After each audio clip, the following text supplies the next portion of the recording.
Aha. Aha.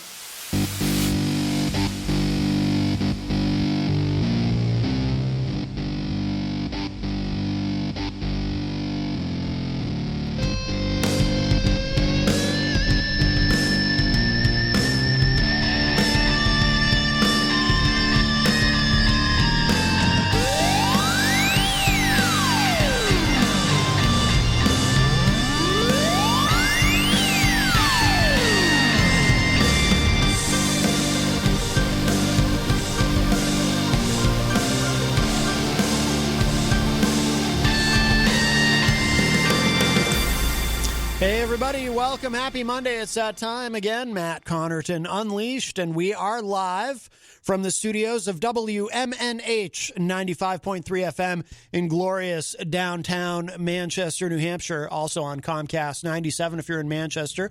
Streaming at WMNHradio.org. And, of course, online at mattconnarton.com, where you can go for all of your live streaming options and social media links and contact info. And hello to our friends at Raw Talk Online. And it is Monday, May 3rd, 2021, and I'm not alone.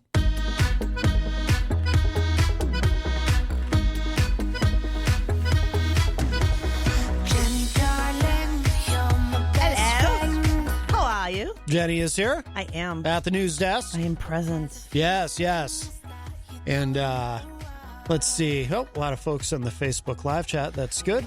Yes, it is a new week. And let's see. Well, I do want to remind you, of course, we are proudly sponsored by the Hop Knot. Don't go there today, though. Monday and Tuesday is their weekend. But they are open Wednesday through Sunday. And it is a wonderful place. They have the delicious gourmet pretzels. They have craft beer. They have wine. And Jenny, you were telling me earlier that apparently that pretzel pizza is doing very well. Very popular. Very popular. Yes. Yep. And they're working on some new stuff. Yeah, they're always adding. Out, and they do. Always adding new things, which is wonderful. Oh, I think it's awesome. Yes, yes. And Kenny challenges all of them. It's not just him. He'll look at the guys in the kitchen and be like, all right, you guys come up with something good. Yeah.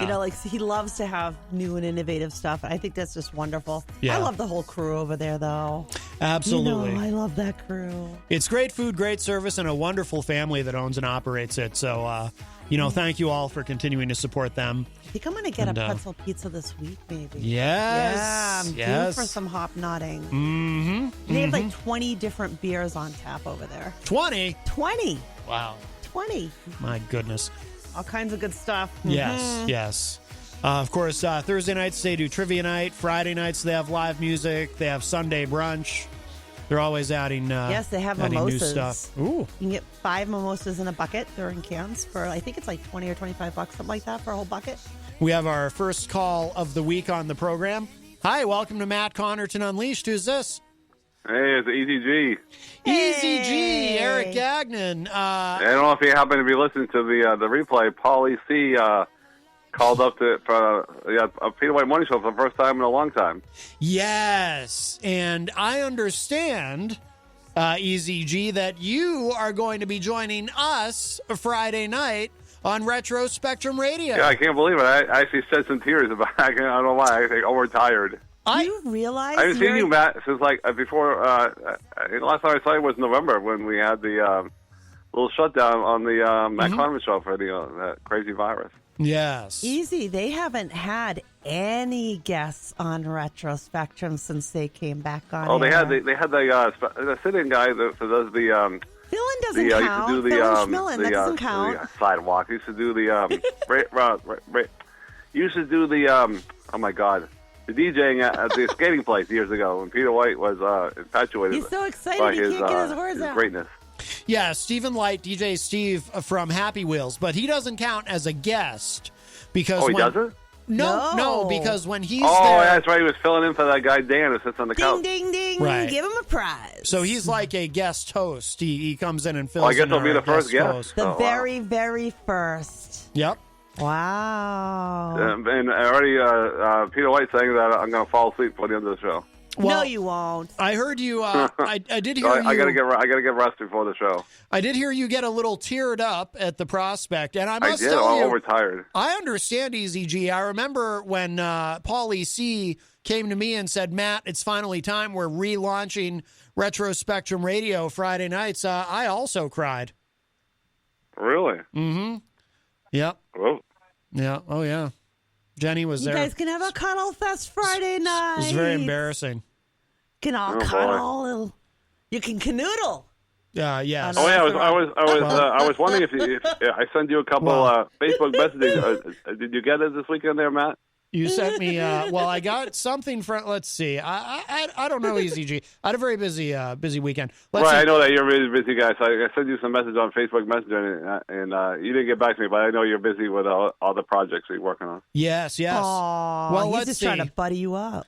So I know. Well, I've got one here that says, "Is it okay to finally do my entertainment report live at the studio on May 13th?" Oh, you did get back to me on that one, yes. Yes, and that. Yes. Well, I'm reading that one again because we should remind people that's a big programming note, Eazy-G. So if I understand correctly, so you're not doing an entertainment report this week, but next. Oh, I got week, a little mini one to do today, if that's okay. Oh, of course. But all right. But next week, May 13th, you will be here live in the studio to do your entertainment report. Very exciting. Which day? May 13th. It's a Thursday. Right, and I sent Thursday you something this about time? that appearance. Yes. I don't know if you got that on your Are you message going to pick a machine day there. and stay with it easy? Your Facebook Messenger. Nope. He's No, not he's not going. gonna. He's No, not going to. no, he's not Now gonna do that. let's I see. sent you another message. Let's see. Just now? The next one That was quick. The next one I have from you is, wow, what a small Katie Jean cousin is Jessica Olsen. Oh yeah, that's fake news. I don't understand what any You of this trying to even make somebody means. She has another cousin, Katie Dobbins, that happens to be named the same girl that almost came into the studio before you shut it down.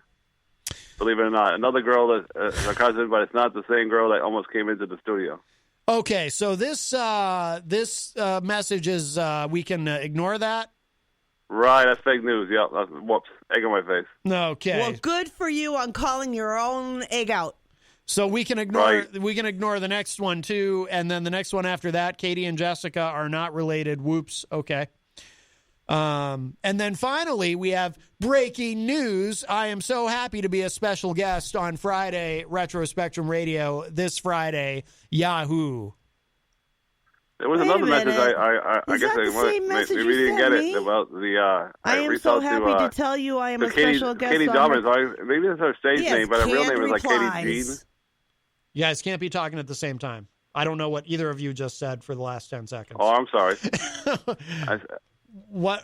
I said I reached out to Katie Dobbins, and she was willing to Skype in on May 13th at 4:30. If that's okay with you. Oh, yes, absolutely. For maybe like half an hour. Absolutely. Wow, you're bringing a guest All right, great. even.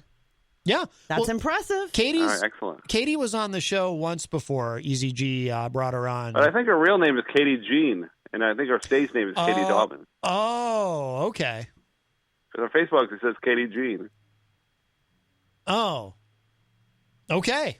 Well, maybe we'll get to the bottom of that next week. You can ask her about that. Katie Jean is not Katie Dobbins. No, that stinks, man. She's just a girl. I don't know. Well, who- yeah. Also, I got some that breaking smell. news to share with everybody. I announced it on the Peter White Morning Show, but I can announce it on this show too. Okay. Well, Go ahead. Usually, Matt plays some breaking news music. oh, Oh. see, you didn't cue his music up right, Oh, Maddie. this you is- failed. Breaking news. Oh. Okay, well, in that case.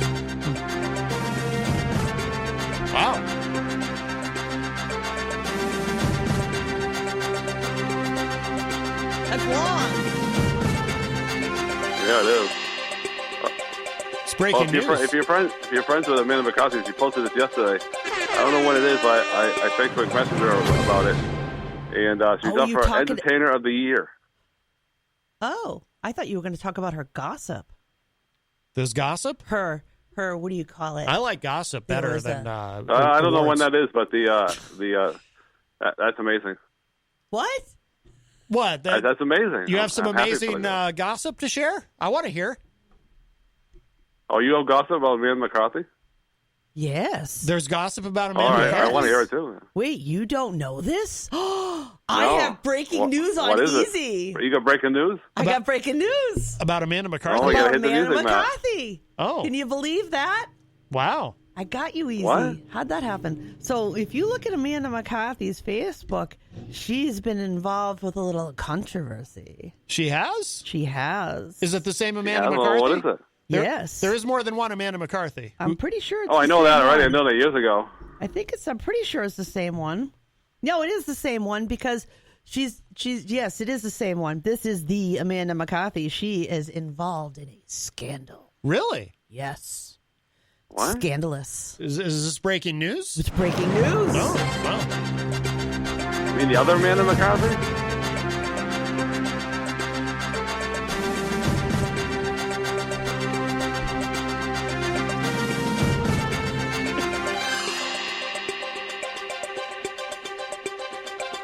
Goes too long. All right, I gotta shut my mouth and listen.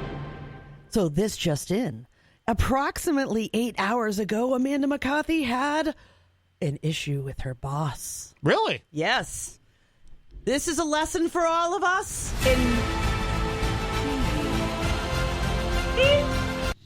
This is a lesson to not use voice to text, especially when one is texting their boss. Apparently, when she was trying to text message her boss, she said, I am trying to beep him, but Ultra Pro on my phone has given me a hard time. The boop that I just made was actually a F word that her voice to text messaged to her boss for her. So she told her boss she was trying to, the F word. Mm-hmm. Somebody. Oh no. Somebody. Whoever this him is. I'm not sure who the him is. So but she did realize it and immediately start going, oh, God, that was the worst autocorrect I could ever imagine. I am so sorry. I was voice to texting and I was trying to say clock in. Oh. Clock in. Oh. Her boss Oh, no. did have a sense of humor. He said, it's all good. I'll get it correct.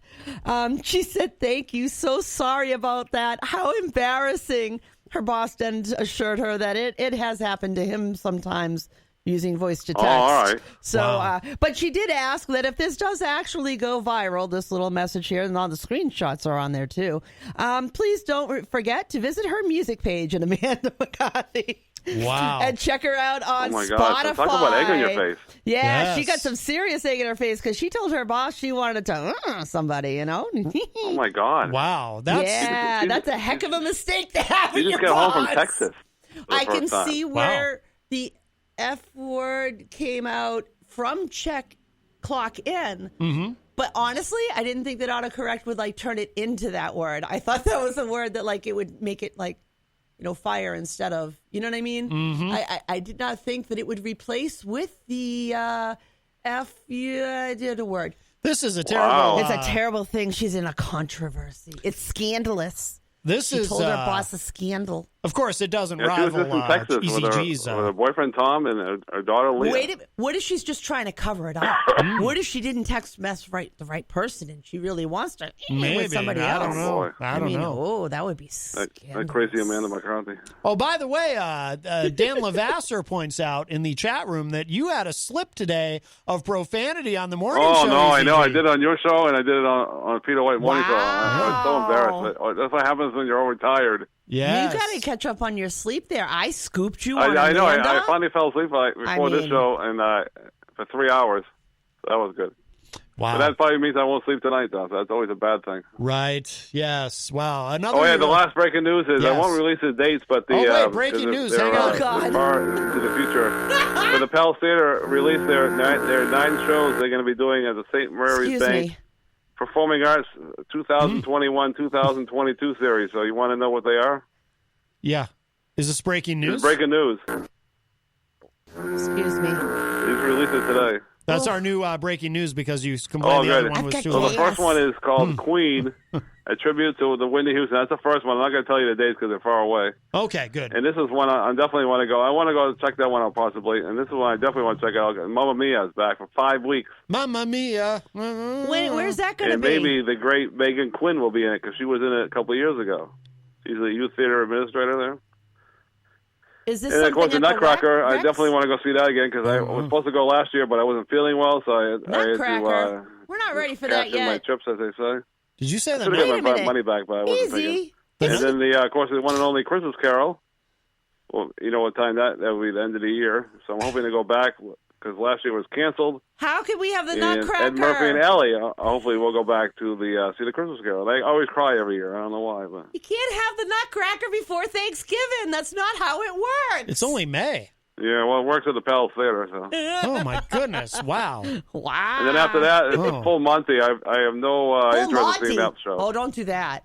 Well, Full No, Monty's not a good And thing. then the next one is Bye Bye Birdie. I definitely want to see that one. I've never seen that one before. And the next one is the producers. I really have no interest I want in to that see one. that one. I want to see the producers. I'll go with you. Oh, really? What's wait it a about? minute. Huh? The producers, it's a comedy. About A producers. comedy about what? About producers who produce a show. All right, well, that's way down the road. So, and then I'm hoping putting if anybody's listening to Nutcracker Palace pizza. Theater, I'm hoping the Recycled Percussion Boys will be coming back for the end of the year into the next year. Because Justice Spencer always likes to do his last show at the Palace Theater and his first show at the Palace Theater. Of course, last year everything was closed for 7 months. So, right. and then to rub it all up, way far away. To I rub it definitely all want to see this off. one, Legally Blonde, the musical. Oh, that's a little. You don't like that? The Legally Blonde, huh? It's before 9 p.m. Yeah, that was that lady that did the first two ones there. I can't think of her name. It was a big actress, and she just got arrested a while back Full Monty's. for drunk driving. And she was drunk, and she said, "Do you know who I am? Do you know who that lady is?" Matt Connarton. I remember the actress. Her name escapes me. Who played in Legally Blonde? Right, and the second one too. I don't. It wasn't that good though. The second one's always not that good. Yeah, I don't remember the name of the actress, but I But didn't. she was really drunk. So talk about egg on your face, you know. Yeah, well, more than egg on your face. I She don't. should have That's a been whole behind the omelet. wheel. The crazy lady. Reese Witherspoon. Yes, she's a great actress, but she wasn't very thinking with her brain that day. Because let that be a lesson to everybody before you hang up.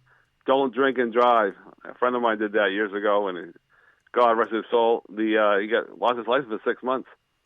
And Yeah. I did get in the car with him once, and he was an awful driver. I went to see the Southern University Penman years ago, and we almost hit a pole.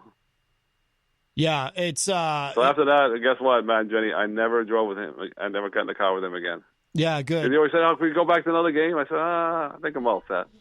Yeah, I have Must no. have asked like 6 dozen times the next year. I was like, "No, I'm I'm all set, Mike, and I don't feel well, and I don't want to go." And I You're made the all the host. kind of excuses, you know.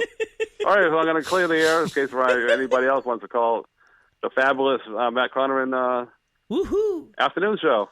All right, Unleashed. Eazy-G, and Bye-bye. we'll see you Friday night. Bye bye. Yeah, he was done with you. He doesn't guess care so. what he was done with you. I guess Excuse me. so. I guess Oh so. gosh, jeez. Wow. All right. Well, that opens up a line for you. 603-250-6007, 603-250-6007. You can also text us at 617-917-4476. Tweet me at Matt Connarton or send an email to matt@mattconnerton.com. I received an email. We'll get to this a little bit later. Not yet, but I Is received it from you? Usual? Mike Doyle, yes. Yes, the usual suspect. But he sent me an article that kind of refutes something he had talked about earlier. It sounds like he's acknowledging. I don't know if his intention with the article was to acknowledge that he may have been mistaken about something. Wow. But I'm not sure if that was That's his breaking intention. news. But yeah, well, a little teaser for you. Wow. Little teaser for you. But give us a call, Must have gotten 603 up on the other side. 603-250-6007. And we'll say hello to everybody in the Facebook live chat. Christian Lacoste joins us in the chat room. He says, Is Daryl leaving looks like taking over the morning show? Oh, I think he might have meant his Eazy-G taking over the morning show from Daryl or something because Eazy-G was on the morning show. I'm not sure if that's what he meant. Oh, no, I think he was just guesting. Yeah. If it was more than that, he would have been crying all morning. Yes, he would have been overwhelmed. It wouldn't have been just a couple of minutes. Brian Mackey joins us in the chat room all the way from Idaho, and of course, host of the No More Excuses podcast with, I think it's now No More Excuses with Tony and Bry is what it's called, and they do a great job. We have another call. Hi, welcome to Matt Connarton Unleashed. Who's on the line? Yes, Eazy-G. I got one more quick, good, funny, not funny, but a good story. By next Tuesday, I will be over $1,900 on my Relay for Life money. Oh, that is fantastic. How far away from an even My two are sisters, you? I didn't ask, but my sisters, I always like to be surprised when I open up the envelope. My sister is sending a check, so it'll probably take a couple days to get from Maui to here. Oh. I should be getting it by Thursday. And then I have some money I'm going to be putting into the bank and then putting it on. First, I put it in the bank in my checking account. Then I take it out and I put it into the Facebook Relay for Life post because the countdown is on. June 1st, I close the account until next year. So I'm not going to keep that open all year round. So. Well, you've done a fantastic job, Eazy-G. I know it's unbelievable. I don't know if I'm going to make the 2,000, but maybe I will. I'm pretty sure you are, and because I bet you will. When is the deadline? Is until June, right? You still got another month. Right, the relay's on June 5th, so I figured I'd cut it down on June 1st. Okay, and then how can people refresh everyone's memories? How they can go right on your Facebook page and you can hit the Relay for Life post there. It says Eric Gagnon, and then they can hit the donate button if they so choose. And has Kyle Heavey donated yet? Oh, God. Well, I did clear the air with Kyle Heavey the other day. I called up and said, hey, can we talk sports? He goes, yes, we can. Wow. All right. Well, Kyle's a nice guy. I was a little nervous. Believe me, I was a little nervous. I would have been. Good for you for having the courage. One quick thing too. A funny note to lead the second phone call. We were joking about collecting all the shows, and I said, well, I do have an open invitation for the coolest cat in town for 6 o'clock show on Friday night. There, it's not Breakfast Fletcher Radio. It's I'm so tired of it. You know what I'm talking about. How can you Tell forget? Me, Matt. Begins with a G. Yeah. Grand State of Mind? Right. Yes. So See, I'll have to get a hold. Just Maybe next time I hear him on your fabulous show, I'll have to call him and say, hey, maybe I can come on next Friday. Like Texas Mike was on last Friday. He was so excited. Put him on the spot. Speaking of Texas Mike, I saw him across the street on over the weekend. I said, hey, Texas Mike. I said, hey, Eazy-G. Hadn't seen him for months. Wow. I haven't seen a lot of people in a long time. So. That's right. Yes. All right, I'll clear the air. That's all my news. All right, Easy. Bye. Thanks for the call. Bye-bye. All right. Oh, my gosh. Very good. Very good. You're going to start with the Kyle stuff again. Will you stop it? No, it's a good thing. Terrible. It's a good thing I asked because it turns out they've cleared the air. Well, you didn't know that. You didn't know that when you asked. You were only asking to stir the pot. Oh, absolutely. But yes, another one of Eazy-G's terrible scandals has been resolved. Apparently, Kyle Gate is over. That was quick. That was a quick one. Yes. But Kyle's not one to hold anger. Right. That's just not him. Kyle's such a nice guy. Off the Mark Sports, of course. He's a really nice guy. He's way nicer than you and Peter. That's right. Yes. Off the Mark Sports, Sunday mornings from 9 to 11, I believe. Is it 9 to 11 or 10 to noon? It's behind you. Oh, I think it's 10 to noon. Well, the time changed a couple of times. I'm not positive. It's either 9 Yeah, that's an old poster because that says 10 a.m. live Saturdays. That's actually an old posters. See, now you got it all confused. No, I think it's 10 to noon on Sunday. I'm all confused now. Followed by Through the Stage Door with the great Rob Dion at noon.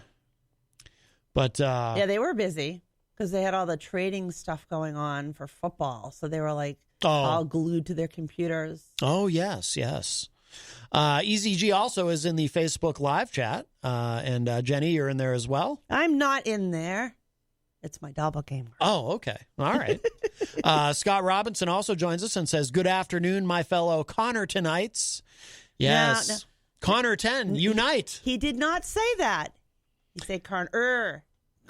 Right. He said Connarton. He put the E where the A goes. Well, and you have to have the A to be real. That's fake news. That is the single most common misspelling of my last name.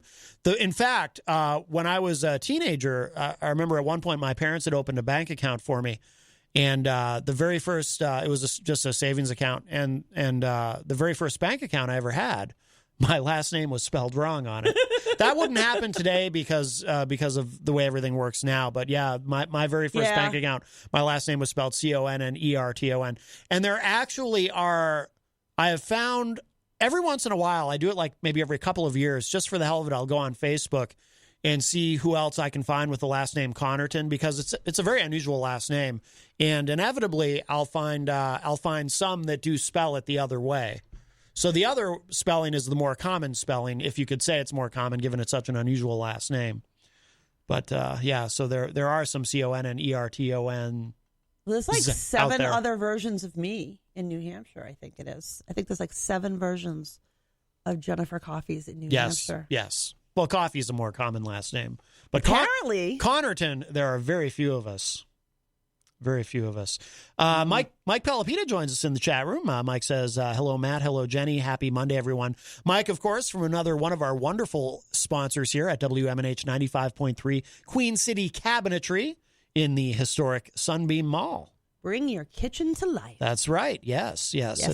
They're big supporters of all the shows and of the station.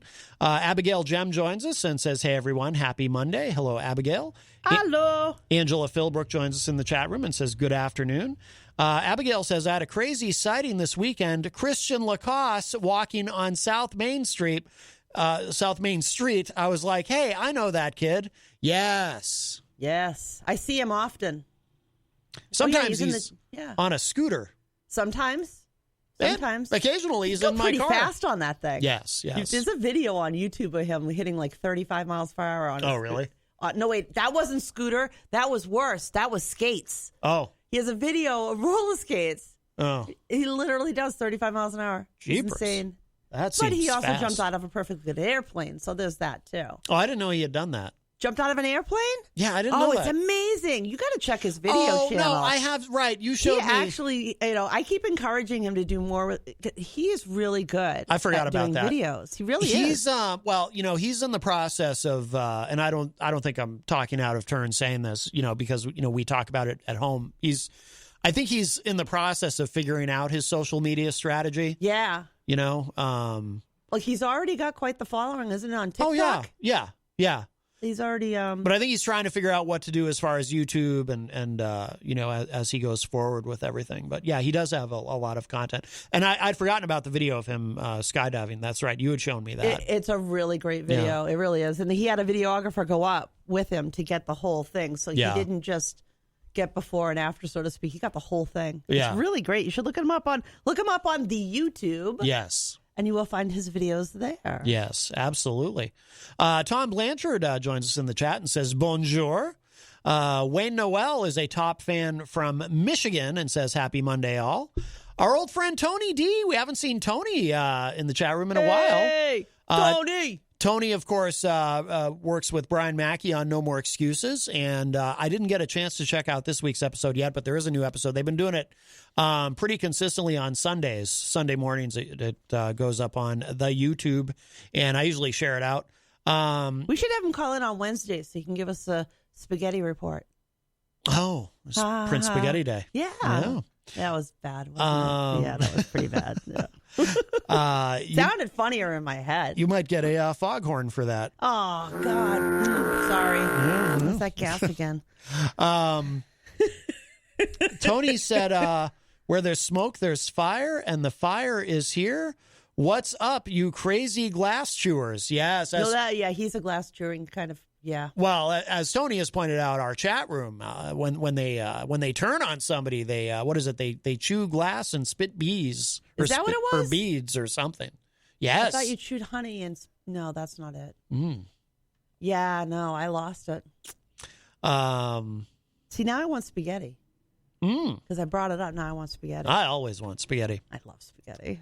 Mike Pelopita pointed out love is love, I think referring to the prospective canoodling on Friday night on Retro Spectrum Radio. Baby, don't hurt me. But I shan't be canoodling. Look, we're still in a pandemic. You can canoodle sometimes. Well, with you, that's different. Yes. We're in the same household. Well, yes. But I won't be canoodling with Paulie C or Eazy-G or Dan. Okay. I just won't.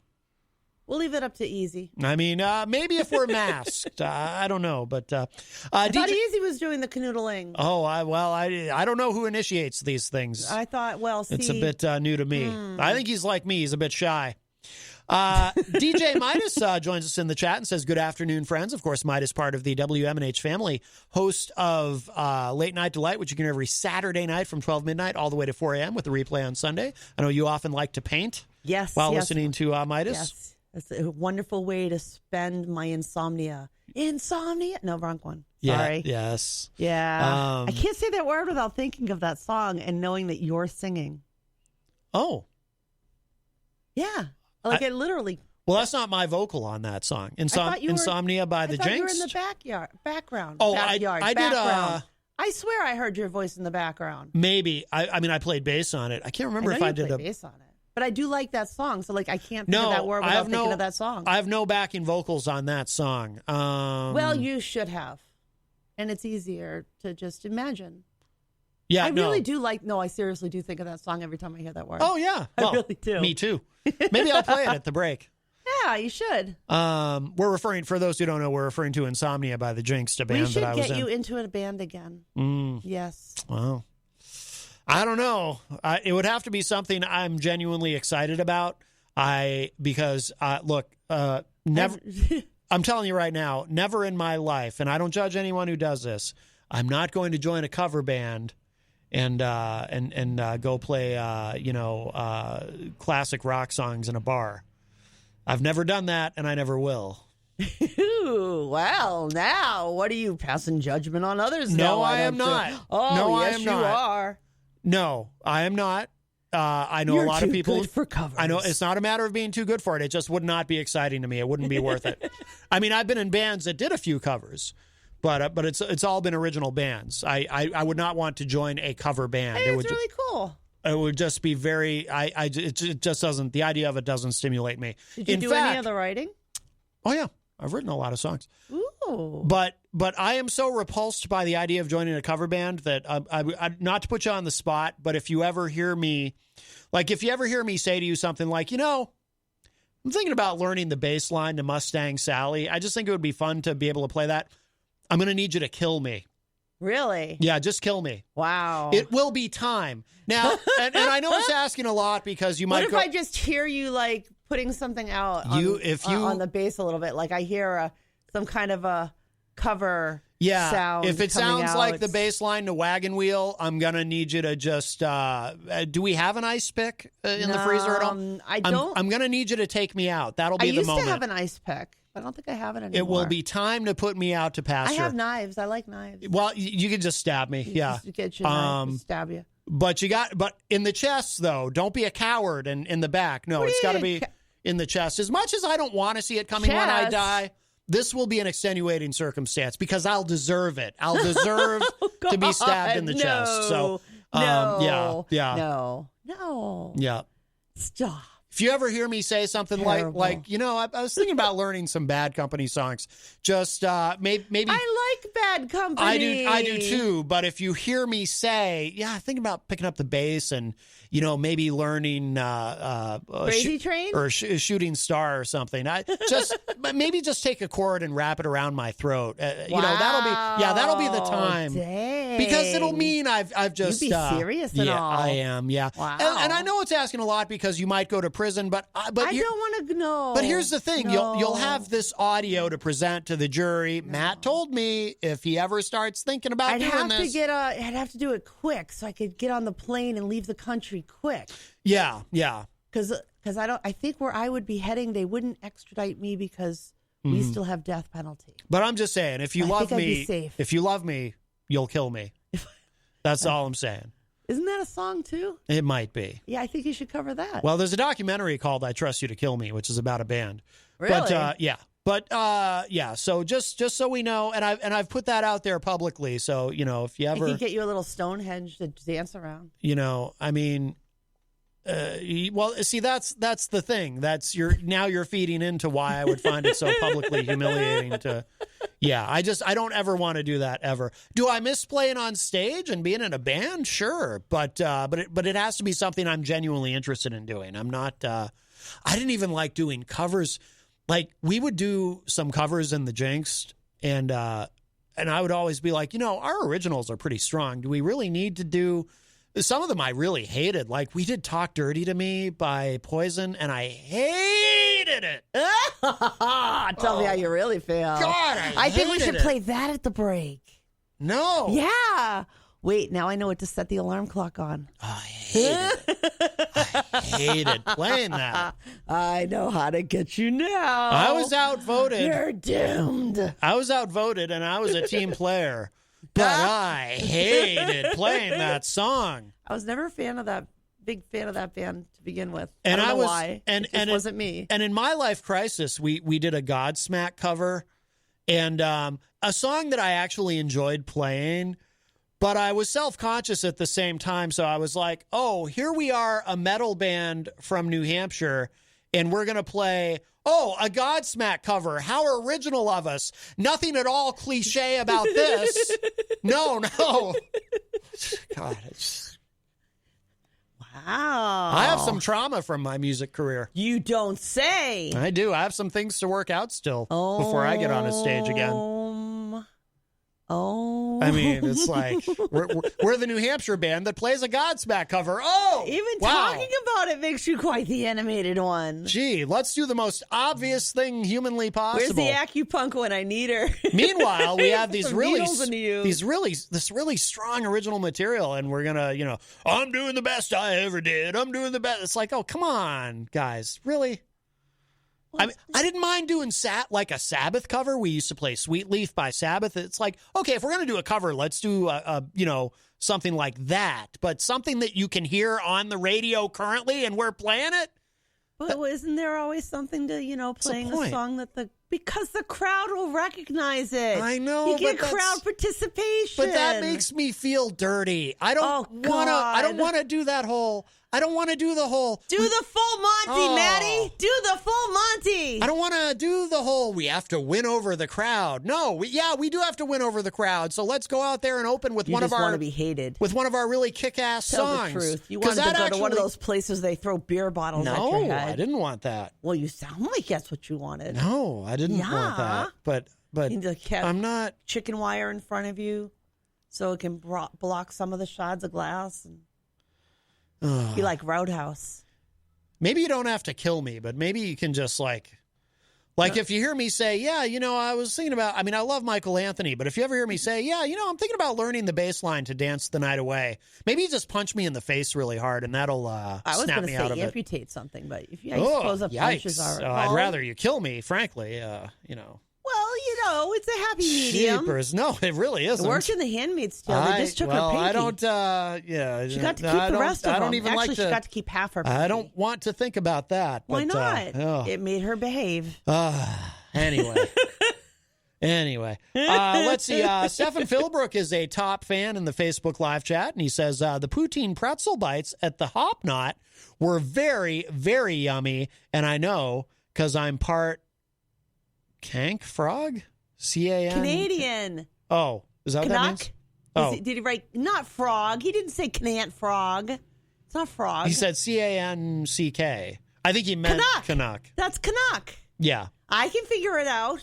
Well, that's not how You're just picking on it because he left out Canadian. He left out a couple letters. It confused me. You're correcting the Canadian on how to signify a Canadian? But Stefan uses voice to text by his own admission, so it gets a little dicey. Oh, that's how that goes, huh? Gets a little dicey. I just want to text something and say clock in and see if it does it to me because I thought that was funny. Clock in. That was what she said. Then it changed. Right. Yes. I think it's funny. I wouldn't recommend doing that to your boss, though. Stefan says Eazy-G refuses to let me buy him anything at Ben & Jerry's yesterday for his birthday. Oh. Wow. Well, I forgot it was his birthday. Maybe he wasn't hungry for an ice cream and he didn't want you to spend the money for no good reason. Maybe. Maybe he was feeling a little spoiled and he thought you should share the joy with somebody else. Wayne Noel says scandals are a good thing. He is a scandal.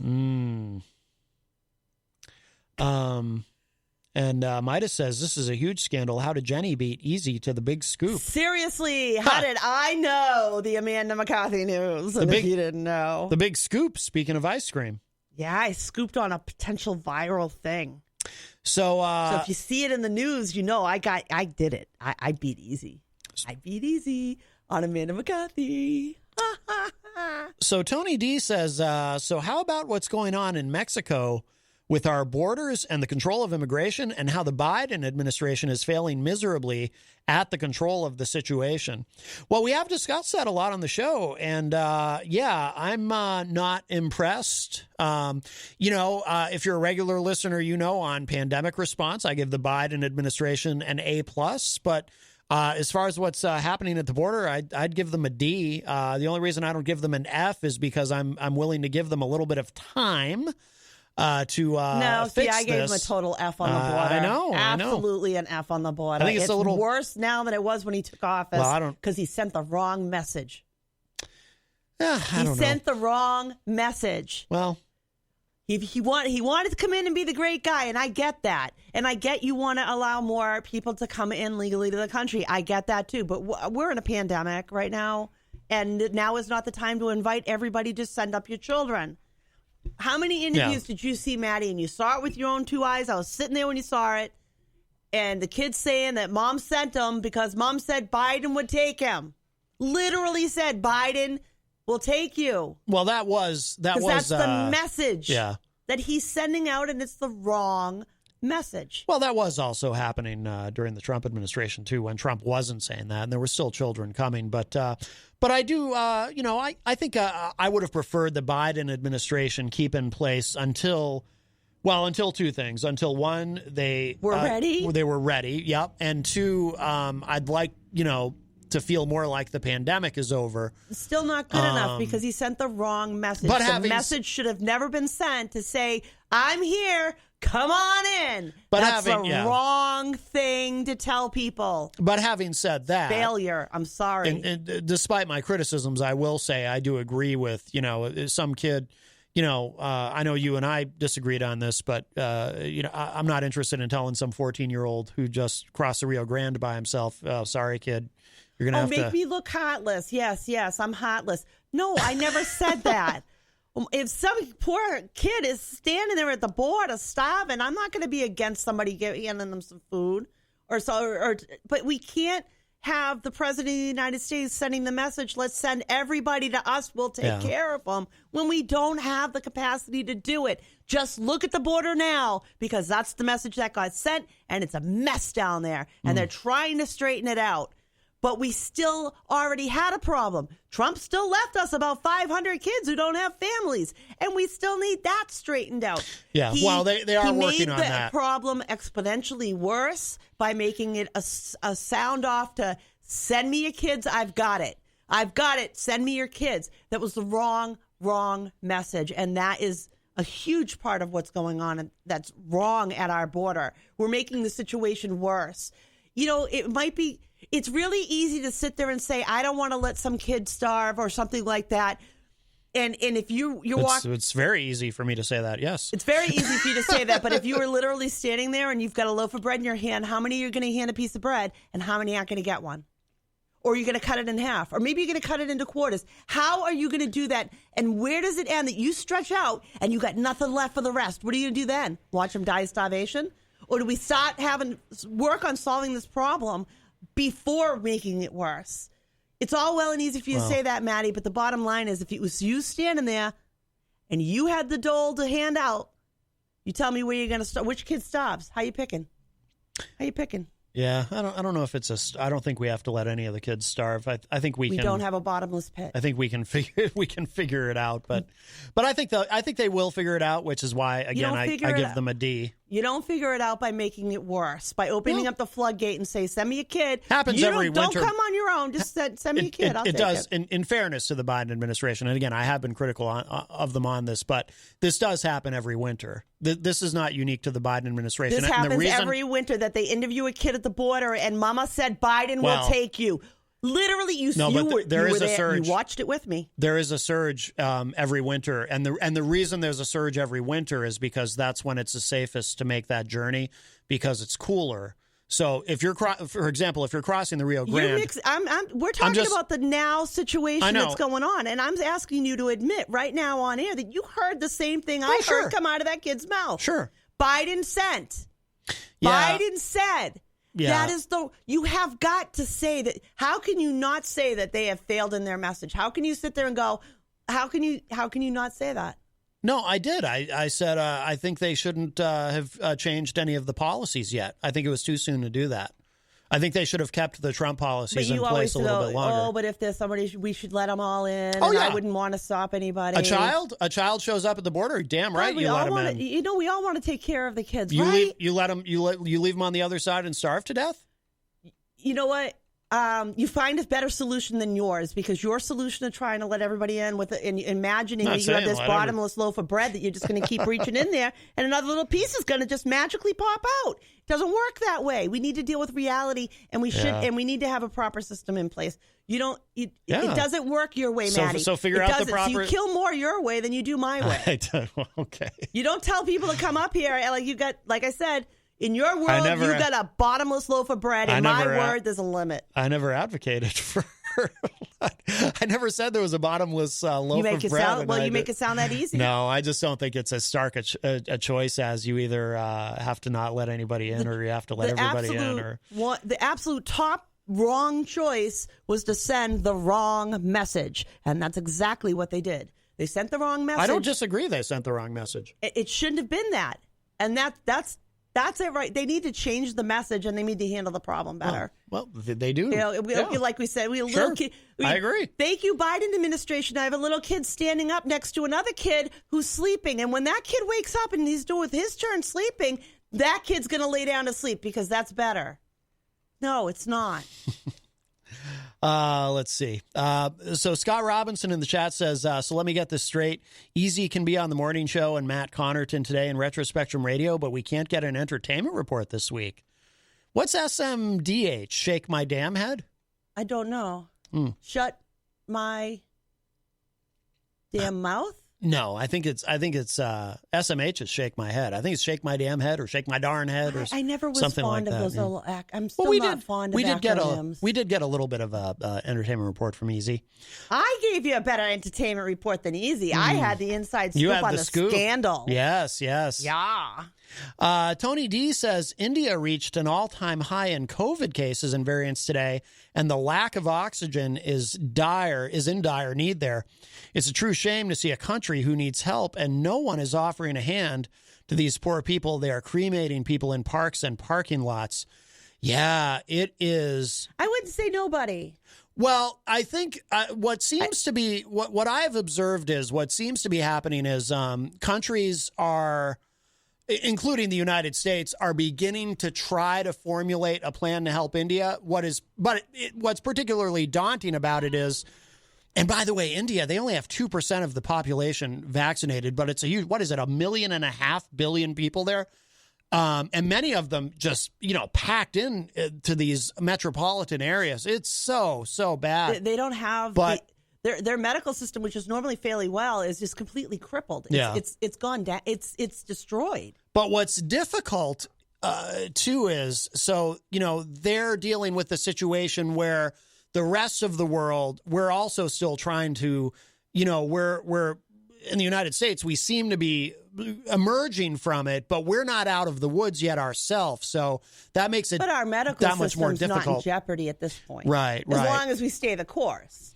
So I think, I think we are headed in the direction of being able to help India, especially since we seem to be moving into an area now where we have more, as far as vaccines, specifically, we have more supply than demand, which is both good and bad. It's good. It depends on what version, too. Yeah, but it's good that anyone who wants a vaccine can get one, but it's bad that we're never going to get to herd immunity if people are hesitant to take it. But it is brutal. We saw glimpses of what's happening in India right now in the United States, during the some of the darkest days of the pandemic, where for example, in New York City at one point, and at another point in cities in Texas. Coffins on their Potter's Island. They have like a Potter's Field on an island in New York. They were literally just, there's like wooden coffins just stacked. Yeah. Unbelievably high, and just a bulldozer pushing dirt over it. That's just awful. Yeah. That's something I'm used to seeing in some other country, not my own. And bringing in refrigeration trucks to put dead bodies in because they were running out of room, and just really kind of third world stuff going on in the United States. And in some regards, we're lucky that they're a culture that does believe in cremation. Yeah. Otherwise, their situation would be even worse Yeah. than what it is. But what I did see was some good news. I saw Lufthansa, which is a German air carrier, coming into India with supplies. They're getting oxygen delivered. They're trying to get more oxygen concentrators brought into the country. Canada has sent them stuff. We've sent parts and things that they need to actually make their own factory for vaccination, to create their own vaccine. I know that I saw President Biden had mentioned we sent Remdesivir, which is a medication to treat COVID. I'm not sure if I'm saying that correctly. Remdesivir. Remdesivir. I never say that one right. Now you've got me saying it wrong. Remdesivir. Like REM sleep. Yeah. Try to remember that. But a number of countries are sending in more stuff, but they need, they literally have no oxygen. Literally, like we have, we're used to spoiled America. We dodged. The oxygen is in our buildings. They just plug it up, and the you ventilators. don't see the big. We dodged that bullet. Yeah, we did. We were headed in the direction of running out of. But where they are right now is exactly what we feared. Yeah. You want to see what a collapsed healthcare system looks like. That's what look at India is, and we have got to do as much as we can to help them, because we have to remember that there's not an imaginary border between India and the rest of the world. The more it spreads there, the more mutations can occur. The more mutations that occur, the harder the forms there may be to fight. They might be more severe. They might be more contagious. And those eventually will make their way around the world. So we really do need to care. Yeah, well, it should also be, and I mentioned this last week, it should also be a reminder of what can happen, what could have happened here, and what still could if we get, terribly complacent about things. Here in the United States. I mean, that could have been us. Not only are you right about that, but let's put that into some realistic terms here. People were very angry that we wouldn't allow you to come into the hospital and visit your loved one. Look at India. You everywhere that they show you in hospitals, they're still filled with the families by the bedside. They're so jam-packed full of people, there's no way they're being able to prevent spread. In that regard. Here, we put in some really strict guidelines, and people were crazy about it, but it works. Yeah. In India, they didn't, and they're building crematorium piles in the street and putting their loved ones themselves. They are preparing their own loved one's body and putting it on a funeral pyre next to a building in the middle of the street and cremating their own.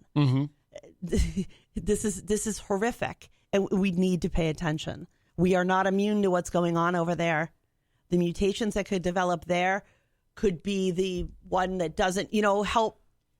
It's just, what I'm trying to say is just that the more these things, the more it spreads, the more mutations, the more risk factors we have for more people dying or more people getting more significantly ill or ending up with some mutation that destroys every child. I mean, these things happen, so we need to think about it. We need to be aware of it, and we need to care. Well, and two, like I said, I mean, on a lot of this, we dodged a bullet here, but this is, I would say to all the people who continue to say, oh, we shouldn't have, done any shutdowns and all these mitigation efforts, people who oppose all of that. And it's like, well, what's happening in India is a great example of what very likely would have happened here if we had just allowed the virus to go completely unmitigated and just ravage our population. It would have been so much exponentially worse.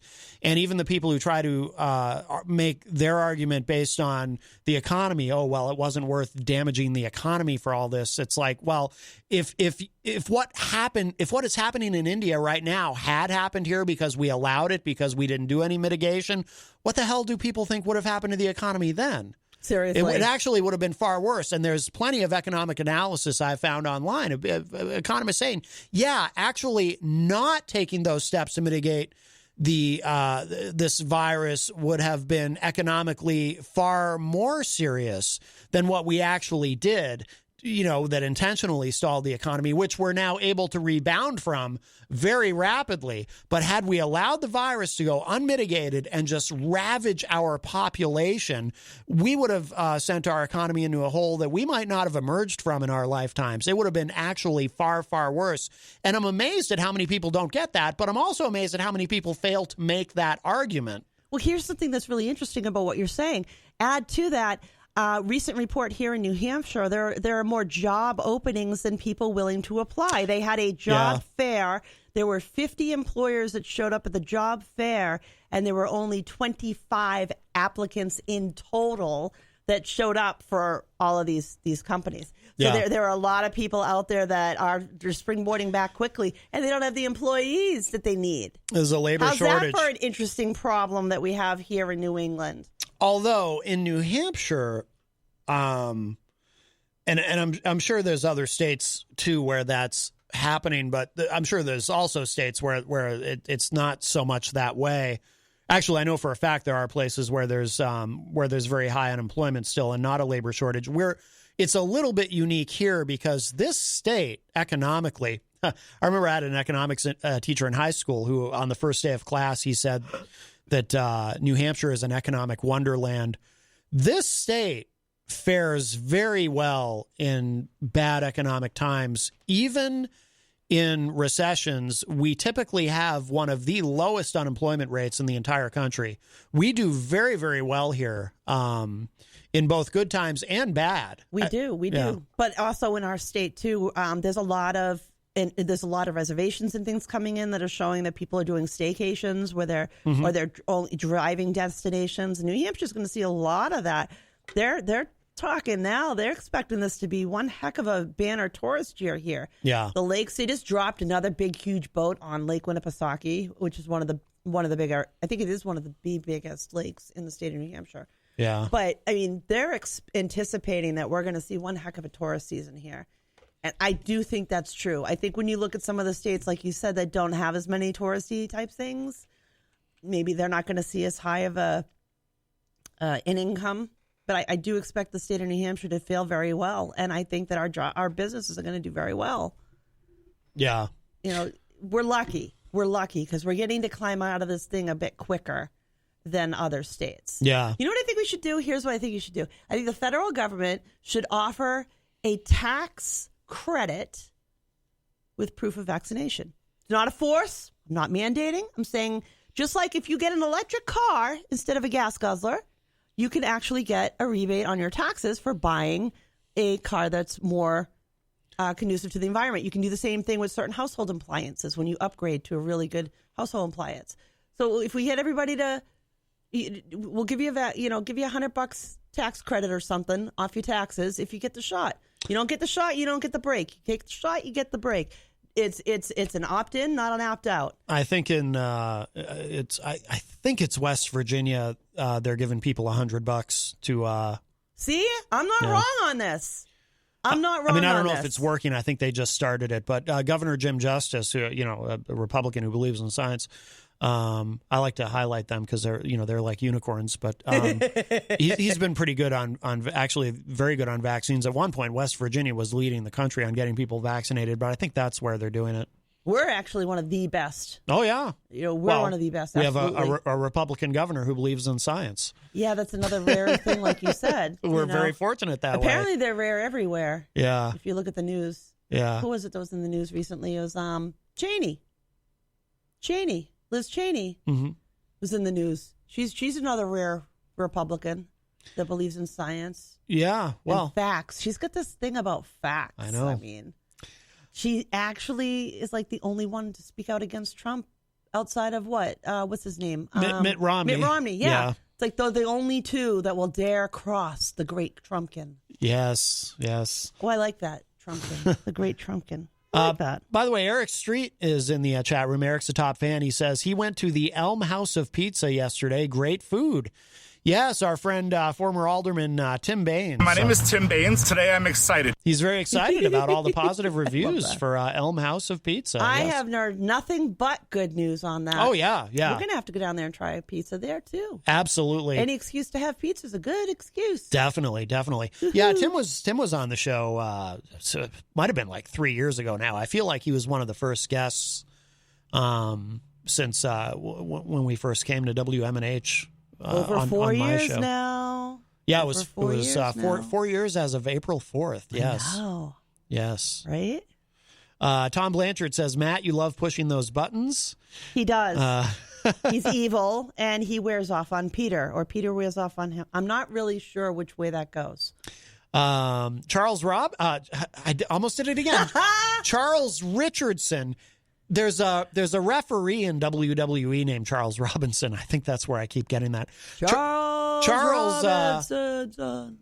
Richardson from the Charles Richardson Show, which you can hear on Raw Talk Online. And by the way, I think another online station might have picked him up too recently. Oh, really? I think so. I think I heard a little something about that. But yes, Charles Richardson from the Charles Richardson Show. It's the name.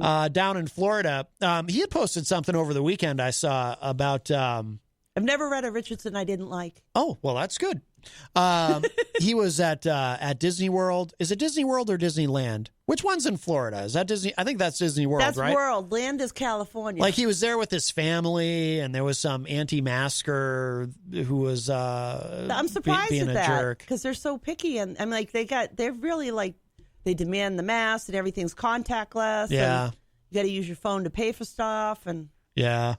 And Charles was, Wow. because it's the guy. Actually, he posted a picture of it. This old guy, and I guess he takes off his mask and he said something about like, what are they going to do? Kick me out or something? And I hope so. So frustrating to When see. people like that exist, I think they should be not only kicked out but banned for life, and then we should put them up on a big billboard and say, if you see this doofus, kick him. Right.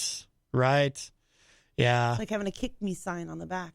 Probably plays in a cover band. It was. Charles says it was Disney World. Yes. See, I am right. I am right. It was, yeah. Pat Mills says, "Stop unemployment." Pat is from. Is it the Bonfire? I'm not sure. That's something that. It's kind of a Republican talking point. I don't know that unemployment has incentivized people not to work. Yeah, no. In fact, New Hampshire just reinstituted the policy that you have to be purposely looking for a job and show proof. New Hampshire turned it back on. Plague, yes, but we've under control now. Yeah. And there are a lot of jobs available in New Hampshire. Oh, yeah. There are, yeah. Well, I did see, if you're not afraid of work, you can work. Some people argue against the stimulus that is a disincentive for people to work, which I don't agree with. That's the Republican answer. I think the stimulus was necessary. Honey, you know Republicans how they feel on this. I know. You'll put it in savings. You won't spend it. You'll just save it, and that's not stimulating enough. Oh, no, wait. That was Obama. Huh? That was an Obama thing. That was not. Now that I remember it, that was an Obama thing, not a Trump thing. That was an Obama thing. When we were having the recession and they were talking about doing cuts and helping people by doing some kind of cuts or something. And they said, I'm trying to remember the exact story. It's killing me, Maddie. But there was something about that, and the Republican battle cry was, if we give people money, they're just going to save it. So we needed to pay off. Well, we needed to do big. Was it Republican or Democrat now? Okay, See, I'm confusing myself. So there are some Republicans who say that, but let's be fair. There are also a lot of Republicans who fully support stimulus checks and understand that it's absolutely necessary, not only to save people who are desperately hurting, but to stimulate the economy. But there are also some Republicans who argue against it, who say it's a disincentive for people to work. But I did see on the West Side at the Dairy Queen recently, they had something up on, how they have the sign where they can change what it says on the sign. And there was something about, they're looking for employees, they're hiring. And there was something about, did you spend your stimulus come work for us or something. Well, that's cute. Yeah. But that's cute. Yeah. But Wasn't it when we bailed out the car industry? When did we bail out the car industry? We started. yeah, that was during Obama. Well, Yeah. that was the auto bailout. That's exactly that is what I'm thinking of. And now the money was spent to bail out them and not mom and dad or your small business. And the battle and the cry was, if we give it to people, they'll just save it. They won't spend it and stimulate the economy. They'll just save it. Well, that was the excuse for not giving any money to people. It was the excuse for giving it to the big businesses. And lo and behold, it was a Democratic policy, not a Republican policy. You may have heard that recently because no. I'm telling you for a fact. I know that this was from them because I was in the House when it happened. Well, and I remember being angry. So, because there's Republicans who have said that recently because there is an argument. So with the stimulus, that argument comes up that if you, when they were arguing about means testing, and I talked about this on the show one day in some detail as far as who should get stimulus and what the income cutoff should be. And some Republicans wanted that number to be lower than 1,400 or that the number should be lower as far as who qualifies in terms of income. And the argument, and actually there's some validity to the argument, even though I come to a different conclusion. So the argument becomes, they will say, if you give the money to people who don't necessarily need it, they won't spend it. Therefore, you're not stimulating the economy. Instead, they'll just put it into the bank and it'll go into their savings. And there is some economic data that shows that that's what some people have done with their stimulus. My counter argument to that would be this. You have to give stimulus to as many people as possible because, number one, what someone's income was reflected as on their 2019 tax return does not necessarily mean that's the situation that they're in today after going through the pandemic in 2020. But also, too, there are some economists who will say, you know what? The best scenario is that money is being spent because then it's having a stimulative effect. But savings rates of individuals and families being increased is also, it's not a leading economic indicator by any stretch, but it's also not a bad thing either for the long-term economy. So either way, that's a good thing. But what I also thought they should have done, and I thought the Biden administration should have made this argument, is go ahead and give everybody or almost everybody the stimulus, and then you just tax it back later. So no. Listen, hear me out. Hear me out. So you give, say you give someone $1,400 and it turns out, because again, just because someone did well in 2019, their tax return might show that they had a phenomenal 2019, but then 2020 might have been disastrous because of the pandemic. They might have lost a job. They might have lost a business, et cetera. Right? So, make that threshold really high. So what if somebody gets it who doesn't necessarily need it? You tax it back later. So when they file their next tax return, if it turns out they didn't really need that stimulus and it's just sitting in their bank, it gets taxed back and it scores the same with the Congressional Budget Office. And that way, who gets hurt in that? The middle wage earners, the mom and dads get hurt because they don't have the sophistication to figure out how to get around that tax loophole. And that's what everybody who's got money is going to do. They're going to get around it and they're still going to keep their money. The people who are going to end up having to pay up on that are going to be the people that friggin' needed the money. It's going to be mom and dad. No. Yeah, I think you're misunderstanding me. I get what you're saying, and I absolutely don't agree. You write it into the tax code so that if you're someone who's earning over a certain amount, you have to pay that back. That money gets taxed back. The only people who are going to end up paying it are going to be the middle class and the poor people. Those are going to be the ends up paying taxes on it because it'll be did you get money? Yes. Okay, it's taxed. Did you get money? No, it's not taxed. But rich people get away with getting things by using their accountants to get around the laws, so they don't end up paying the tax on it, and they still end up getting the money. I think you're misunderstanding what I'm saying. You don't tax it back on everybody. you write it into the tax code, so the only people who are going to get taxed on it are the people making over a certain income who it turns out they didn't need it. Tax law is everybody gets taxed unless you find an exemption. Everybody gets hit with the tax unless you're under this amount or unless you have this amount. And that's where all the deductions and everything comes into, where people who know what they're doing get to keep a lot more of their money than the mom and dad doing the 1040A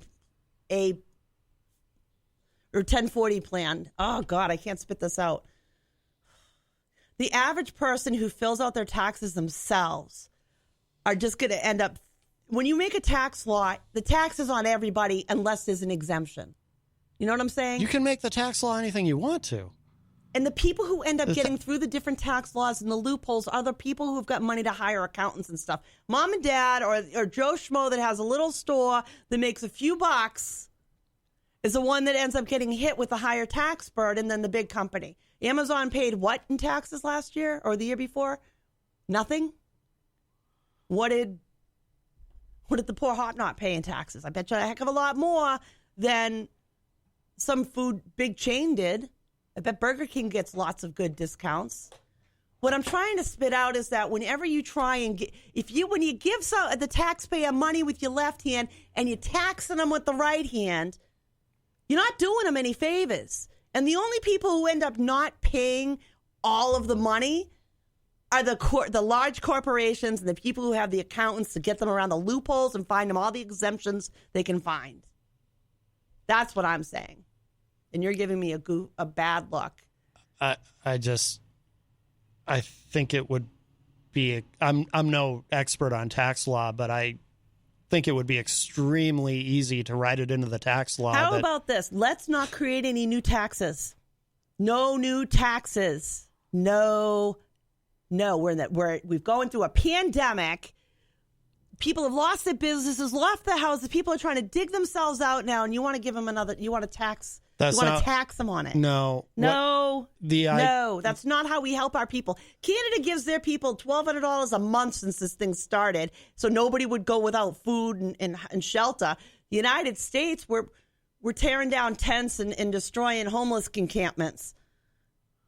So we're not. Here's the problem. If somebody had a really good 2019 and a really terrible 2020 because of the pandemic, and the IRS is using their 2019 tax return to figure out whether they need that money, and because they've had a terrible 2020, they're starving and losing their home. That's a different issue. Anybody who That's the issue I'm talking about addressing. If you let everyone, not literally everyone, but if you let most people have the stimulus, and then if it turns out they didn't need it, it just gets taxed back. They just have to pay it back. People are encouraged and have been filing their 2020 taxes in order to qualify for the stimulus. That is income ratio. How much do you make? You make this much, you qualify to get that check. What you're saying about taxing people later is putting a new tax burden on their, say, 2021 tax filings, where they're going to check a box or not as to whether or not they got that money, and then you would tax it on that. And I'm saying no, not create another tax. Right now, without changing any law, somebody can file their 2020 tax return and qualify for the stimulus that already exists. That has nothing to do with that creating a new taxable earning. And you're trying to create a new taxable earning in my book. Maybe I'm wrong. I could be totally wrong. Might be dead wrong. I'd love for somebody to call in. I just think it would be so simple to do. People can right now file their 2020 and qualify for stimulus.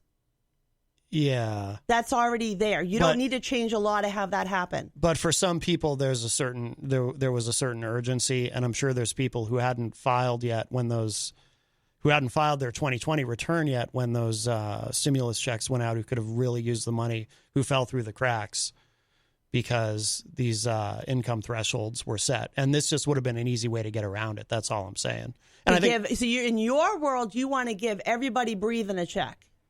And then figure it out on the other end. No, but I would have set the threshold. I would have set the threshold much higher, because if the threshold is too low, like I said, you could have had a great 2019. So you think the threshold set right now is too low or too high? Too low. I would have set the threshold higher, and you just tax it back on higher income people. So how much is enough for somebody to make with or without children? Like what's your okay point? I don't know. I don't think it needs to be raised. But the Congressional Budget Office looked at the options, and they scored it the same way. They said, as far as the budget and whatnot, but no one in the Biden administration wanted to make that argument, I guess. I don't agree with giving everybody a check that's breathing. Well, I didn't say everybody. Well, that's pretty much what you're insinuating. But I'd raise that number. That's all. You're insinuating. I just hate to see anyone fall through the cracks. See, in your world, when you go to save everybody, they all die. In my world, when I'm trying to save and I can save 4, I'll save the 4. You try to save the crew and everybody dies. That's the difference. I would like to save a lot of people. In a perfect world, wouldn't that be lovely? But reality says nothing's perfect. Nothing's perfect about any of this with the pandemic. If you're face to face with a situation and you can either try and save everybody and lose everybody, or you can definitely save 4, you're going to save the 4. That's the way it works. You don't lose everybody. Oh. You save you save what you can. You don't try and save everybody and get no one as a result. Probably shouldn't have tried to save anyone then. We probably shouldn't have done the stimulus. Stop it. Well, I agree. I did not say don't do a stimulus. Okay. That's not what I said. Yeah. I just said I wasn't going to do what you do and create a new tax on people. Yeah. You want to create a whole new tax law and things. No, I'm saying what we did. It would have been so easy to just write that into the it's so easy to just line people up like at a backwards toll. No, they just vote on it and it becomes law. And I mean, the IRS has to change all their rules every year. Tax laws change every year. Every year, there's something different about them. They make a lot of money off of teaching accountants the new laws. Too. Yeah, but so it would have been really easy. This would have been a very simple, straightforward thing to write into the tax law. Taxation is never easy. Okay. All right. We're going to take a break because we're way past the top of the hour and I'm out of water. You're tuned into Matt Connarton Unleashed, and we'll be right back. Don't go away.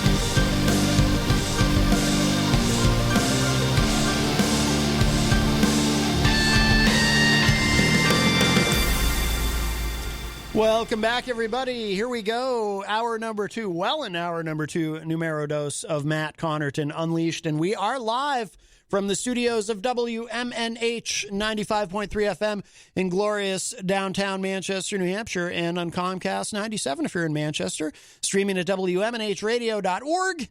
And on the Facebook, on the Matt Connarton Unleashed Facebook page. And, of course, you can also find us at mattconnerton.com and Raw Talk Online. And it is Monday, May 3rd, 2021. And Jenny is here as well at the news desk. Hello, hello.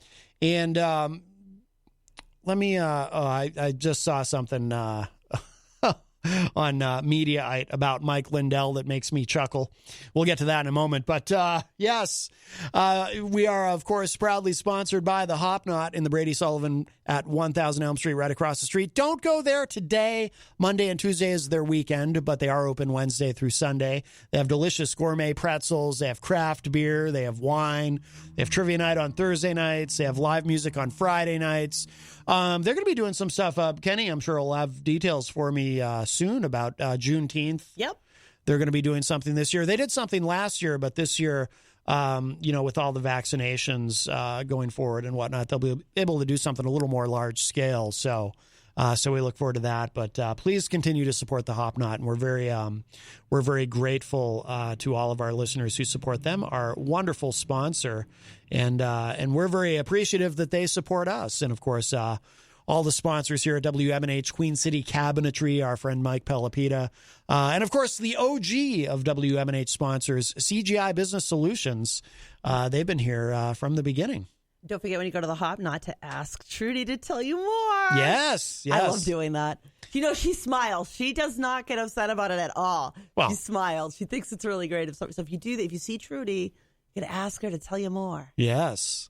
And if you'd like to give us a call, 603-250-6007, 603-250-6007. You can also text me at 617-917-4476.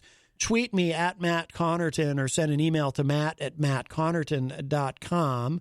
And, of course, you can opine and interact in the Facebook live chat. But Although if you go by them, they think you're sleeping on the couch. I know, right? You're getting kicked out. Well, we're giving away that chat room. We're actually giving away that couch.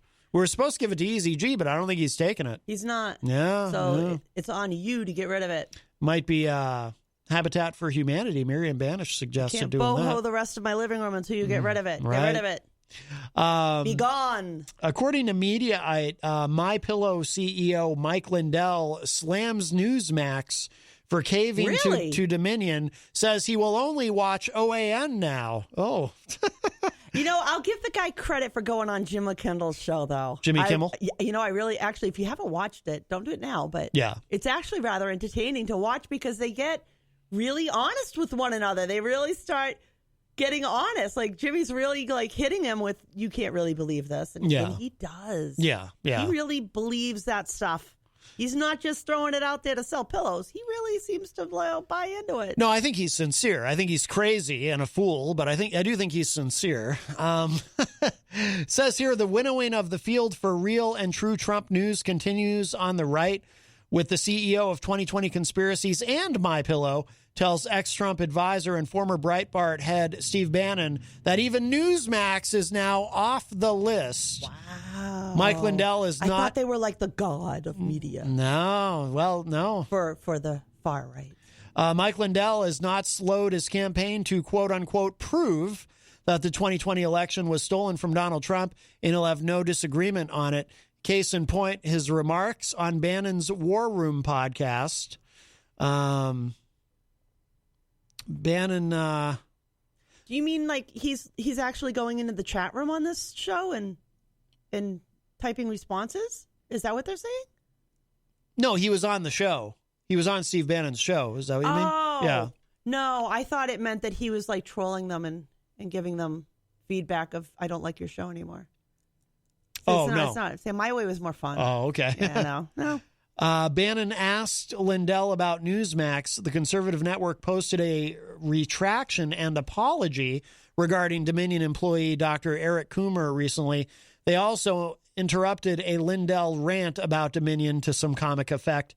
To Bannon, Lindell moved to cancel Newsmax and specifically editor-in-chief Chris Ruddy. And here's what he said. And unfortunately, I do not do a Mike Lindell impression, although I think that would be a lot of fun. But you he make it kind of dramatic. Come on, give me a little. I'm so bad at impressions. But he said this, I can't say how disappointed I am in Newsmax. You know why?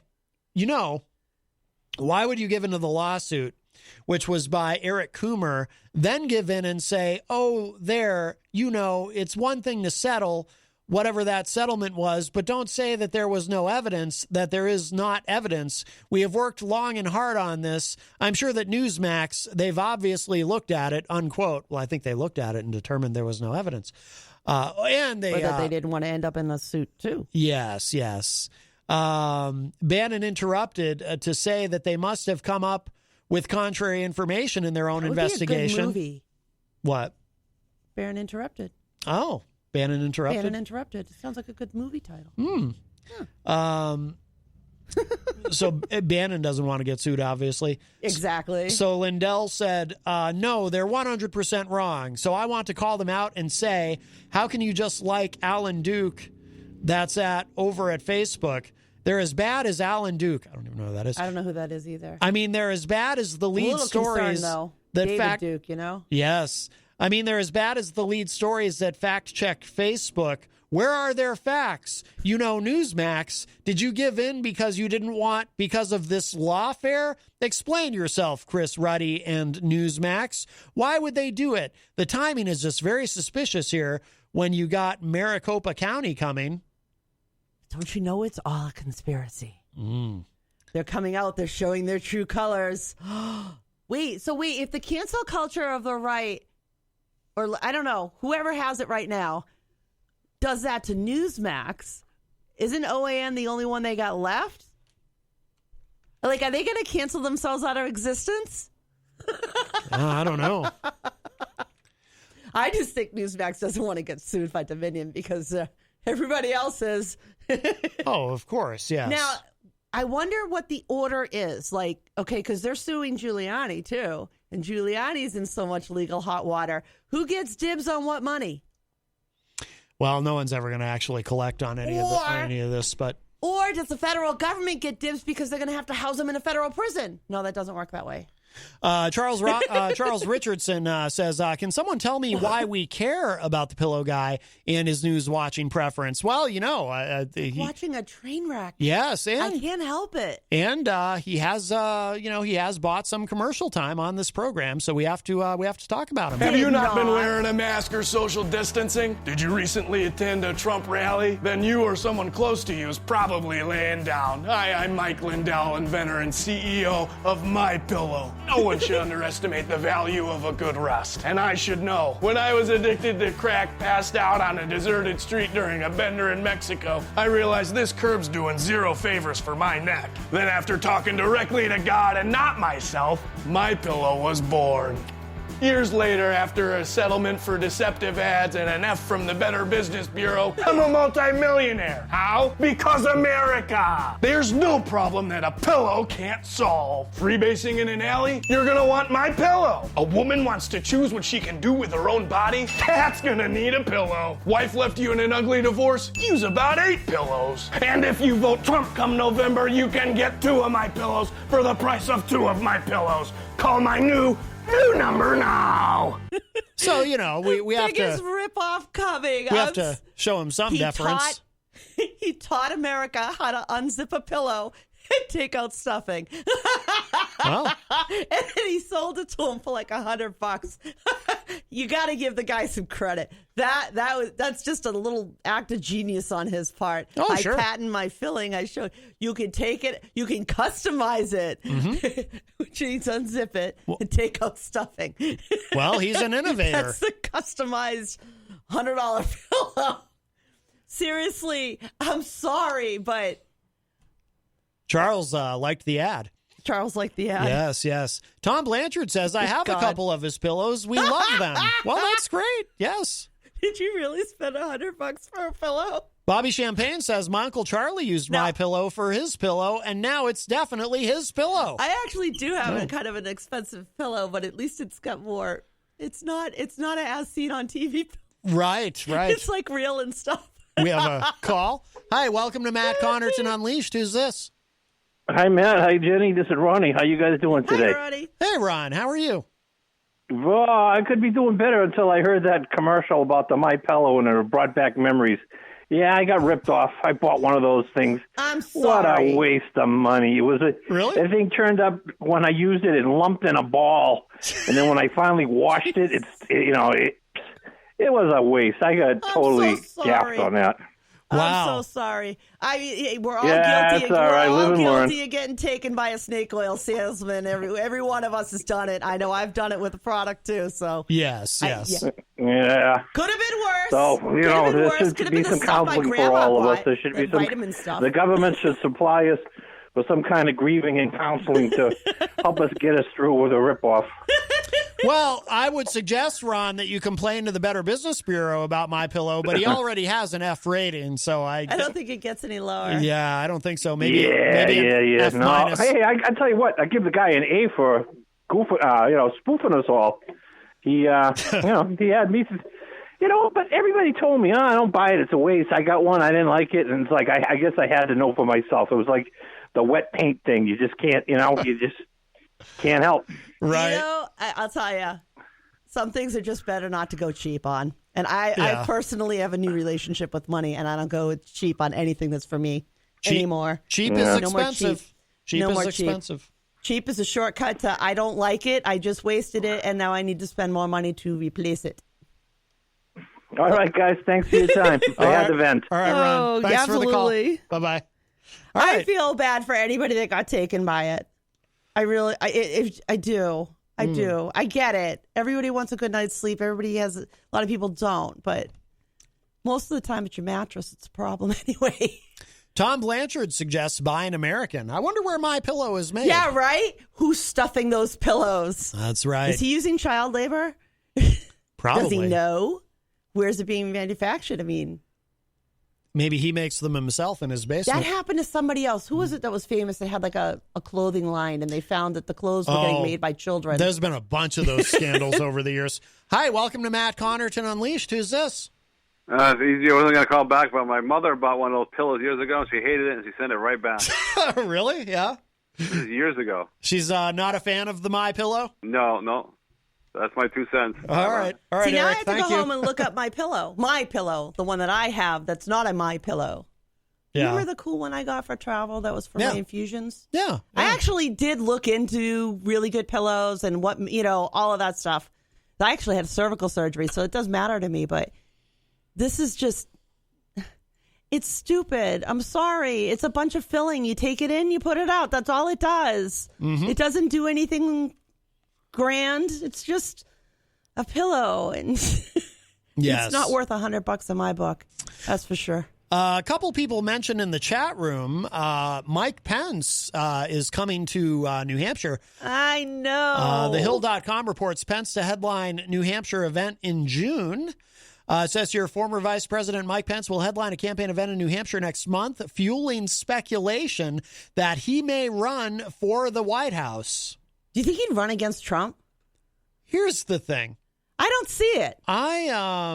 He's such a follow the leader type person more than he is the leader to follow. He is a beta male. I think Charles, I'm not going to read that comment on the air, but yes, I 100% agree with your I 100% agree with your analysis. But I just don't want to say that publicly. Anyway, yeah, so Mike Pence is coming to New Hampshire, and I believe that Mike Pence's political career is over, and he just doesn't realize it yet. Bobby also agrees. My mother didn't tell him it wasn't done yet. He doesn't have to come home until mother says it's so. Pence. Oh, yes. Mother didn't tell him. He calls his wife mother. Mother has to tell him, and then he'll do it. Mother didn't tell him not to run for office anymore. Oh, that's true. So he'll do it until mother says no more. I think today I'll close the show with Mother by Danzig. I think that would be a good choice. But, I like that one better. The Pink Floyd ones, but it's too short. Danzig's a good choice. Yes. But I don't know how Pence comes back from. Republicans hate him. He did not do what they think was the right thing on January 6th, and I don't know how he comes back. He did do the right thing on January 6th, and that actually got me some respect for him. Well, he had no choice. When he climbed back up on that podium and said that no one was going to stop democracy from moving forward, and we were going to do what our Constitution demanded of us, and he did so do that. And he was put in jeopardy. His wife was put in jeopardy. I think his daughter was there, too. And he had every reason to be angry. And then I think mother told him not to do that no more because all of a sudden all was forgiven and he loved Trump again. Mm-hmm. But in that moment, I had a little bit of respect for the dude. But, he browned up his nose a little bit too much more for me. So, seriously. Mike Pelopita also agrees with Charles's observation about the MyPillow guy. Well, the thing is, Mike Pence had no choice. He literally had no choice. Correct. Constitutionally. You know that. I know that. Yeah. But the ones drinking the Kool-Aid out there think he had the sole ability to take away an entire American election. If that's a democracy or that's a republic in your eye, wow, they're coming to get you, Maddie. Well, yeah, if that's some of the conspiracy theorists in the Republican Party, that's what they think. And they started out, a lot of these people started out on a good thing. I believe in the Constitution. I want to support the Constitution. I took an oath to Constitution. And then this happened. And they spoke and remove all doubt that they were absolutely not constitutionalists. Right. There was even a conspiracy theory about I kept seeing this online. The vice president will be presented with 2 envelopes, and he gets to choose which envelope. It's also absurd because that would mean, if what these people really believed was true, that would mean that the vice president there would be no point to ever having an election because the sitting vice president would just get to choose who the next president will be. Exactly. By their Why logic. bother? Why bother? What do we need to elect delegates for? Just pick an envelope. All right, Charles, I will say this. I think the MyPillow guy and Jared from Subway may have spent time in the basement, if you know what I mean. Yes, we do know what you mean, Charles. That's that's bad. That's bad. But I agree with you. But I don't know how Pence comes back from. I mean, they were chanting, "Hang Mike Pence." They built a gallows. Yes. They hung a noose from it. Yeah, they literally did. They killed a cop. Yeah. They beat a bunch of others. One of them lost an eye. Mm-hmm. I mean, is that your version of... When I was a Republican, never did any of these things come up to being a Republican. Never. When I took my oath of office to uphold the Constitution of the United States of America in the state of New Hampshire, it was exactly that. Not that I'm now going to secretly believe that there is a king, I guess, a quasi-king out of the vice president who gets to solely choose between envelope 1 and envelope 2 because we're doing our government like Price is Right now? Well, to be fair, though, when you were a Republican, the Messiah, Trump, had not yet come along. No, they were on the false one, I guess, now. The false Messiah, who was Reagan, who was the original OG. Yeah, I would say. I don't know if Republicans... For setting the Republican standards. I don't know if Republicans remember Reagan. Reagan was the one you all loved so much before Trump came along and made you forget that Reagan ever existed. Somebody tried to kill him, too. Yes. Yeah. John Hinckley. Tried to actually kill him. But it says here, the event, first reported by Fox News, is the Hillsborough County Republican Party's annual Lincoln Dinner on June 3rd, at which Pence is expected to deliver remarks as the dinner's keynote speaker. By the way, over the weekend, Mitt Romney appeared in front of a Utah Republican event, and they booed him. Yeah. They were booing him. And he actually said to them, "Aren't you embarrassed?" It's like, now, to be fair, if you listen to the audio of it closely, there were some there that were cheering him as well. So some of the Republicans who were at that event clearly approved of Romney and were supportive of him. It wasn't just booing. There was also some cheering mixed in. And the irony to that is some of the stuff that you hear from Romney actually, I now believe that he does want to have a closer walk with his Christian faith. And things that he has said and done in recent years show that. So dude gets closer to his Christian faith and farther away from the Republican Party. How does that work? Yeah. When the Republican Party is supposed to be the end-all, be-all to Christendom, our country was founded on Christian principles, blah, blah, blah, insert coin. Yeah. But they throw him out. And he's actually... For the first time, I think, in his life, he's actually voting his conscience these days. Mm-hmm. He's not just going along to get along. And neither is Cheney. And they aren't managing to throw either one of them out. Liz Cheney, yeah. Well, they will... I have a lot of respect for that woman now. Yeah, they will... they are going to most likely be removing Liz Cheney from leadership. Which is a real shame. Which is a real shame. But credit to her. She used to be a good Republican in their book. She's not backing down at all. At all. I like the fact that she absolutely refuses to go along with it was a stolen election. Yeah. Midas in the chat room says, did he literally say this, Midas, or are you kind of... I think Midas is paraphrasing because I don't remember hearing this, but maybe he said it. Midas says, Romney said, your boos mean nothing. I've seen what you cheer for. Oh, if that's true, I will send him a thank you card. Well, he did say, aren't you embarrassed? I know for a fact he said, but I think And I don't understand that. Yeah. How are Republicans turning, like, I guess it's the way they turn blinders to racism. Yeah. It's the same way they turn their blinders on to equality. I guess that's what it is. We just see it a little clearer now.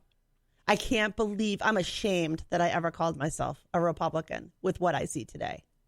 Well, It's disgusting. It wasn't the party of Trump then. It was a different. You shouldn't be ashamed. I mean, I am to a point. I mean, it was a different. It was a different deal before Trump. But a lot of this nastiness still existed then, and I can look back on it now, and I can see where it was, and where I could have done better. Mm-hmm.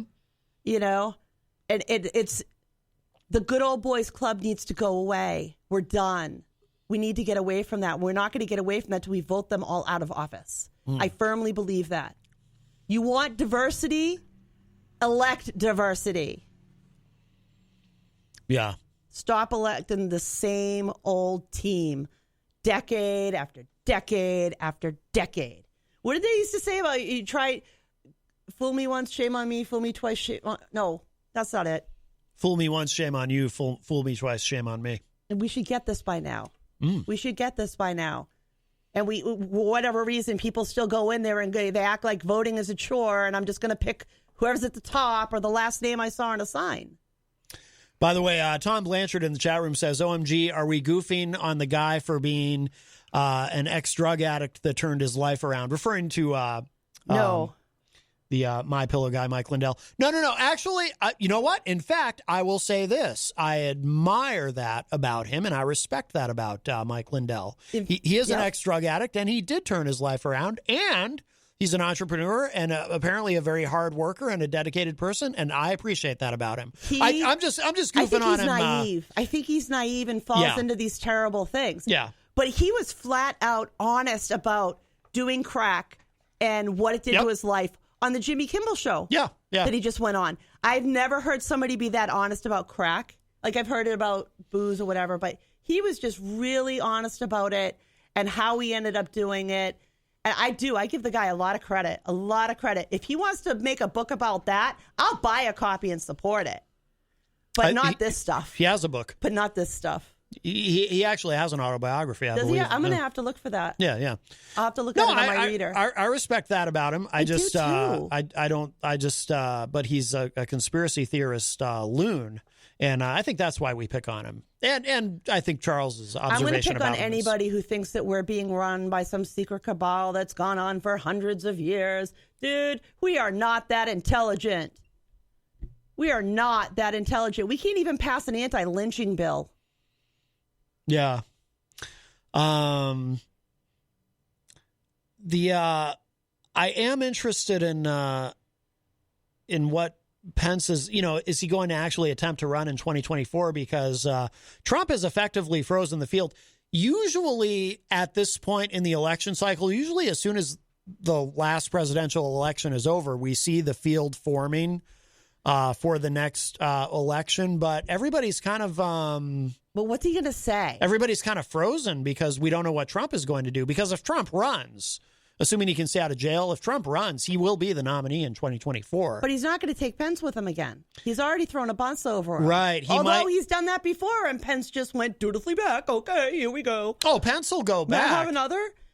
But that's only if Trump wants him. If Trump doesn't want him, and it sounds like Trump doesn't want him. I want to see what Pence says in his speech when he comes here. And is he going to still tout the Trump line? Is his speech going to be about having the election stolen? Or is he going to actually try and not talk about that? What's he going to talk about when he gets here? I think he'll try and not talk about it. What I think he'll do is I think he'll try to talk about all the ways that he thinks Trump was a great president and all the positive things that he sees in Trump's legacy and all that. And I think he'll just avoid everything about the election itself. Yeah. You sure he's going to talk about Trump and not just try and keep the conversation more to his own plans or what have you? Because I am not certain he's going to totally go away from Trump. Or not, because on the one hand, Oh, if no, Trump runs again, it's a possibility that he runs, of course, too, as the VP again. Or on the other hand, does he leave him behind and go, hey, elect me? Who would leave who behind? Pence. Would Pence try and go out on his own, or is he going to still... Well, I think, if Trump ends up not running, I think Pence wants to try to be the nominee if Trump doesn't run. But that's possible if he ends up in jail. Yeah. So there's that. And that's Right. a real possibility in New York. Yeah. But if Trump doesn't run, it's not going to be Pence because Republicans are never going to convince Pence. So it might be Ron DeSantis. Ron DeSantis, the governor of Florida, is becoming very popular. If Trump says, I'm not going to run, I think Pence runs. He won't get very far, though.